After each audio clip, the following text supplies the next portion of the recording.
शेर, लोमड़ी और भिक्षुक। एक बौद्ध भिक्षुक भोजन बनाने के लिए जंगल से लकड़ियां चुन रहा था कि तभी उसने कुछ अनोखा देखा। कितना अजीब है ये, उसने बिना पैरों की लोमड़ी को देखते हुए मन ही मन सोचा। आखिर इस हालत में ये जिंदा कैसे है।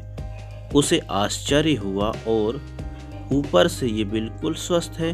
वह अपने ख्यालों में खोया हुआ था कि अचानक चारों तरफ अफरा तफरी मचने लगी।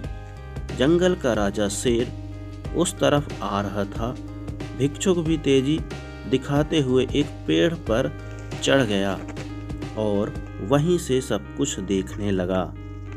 शेर ने एक हिरन का शिकार किया था और उसे अपने जबड़े में दबाकर लोमड़ी की तरफ बढ़ रहा था, पर उसने लोमड़ी पर हमला नहीं किया, बल्कि उसे भी खाने के लिए मांस के कुछ टुकड़े डाल दिए। ये तो घोर आश्चर्य है। शेर लोमड़ी को मारने की बजाय उसे भोजन दे रहा है। भिक्षुक बुदबुदाया।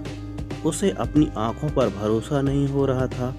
इसलिए वह अगले दिन फिर वहीं आया और छिपकर शेर का इंतजार करने लगा।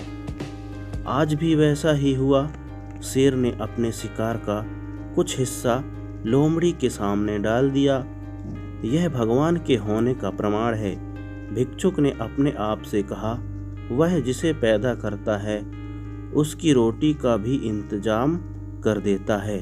आज से इस लोमड़ी की तरह मैं भी ऊपर वाले की दया पर जीऊँगा। ईश्वर मेरे भी भोजन की व्यवस्था करेगा। और ऐसा सोचते हुए वह एक वीरान जगह पर जाकर एक पेड़ के नीचे बैठ गया। पहला दिन बीता पर कोई वहां नहीं आया।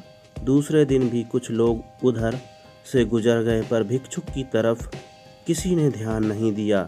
इधर बिना कुछ खाए पिए वह कमज़ोर होता जा रहा था। इसी तरह कुछ और दिन बीत गए।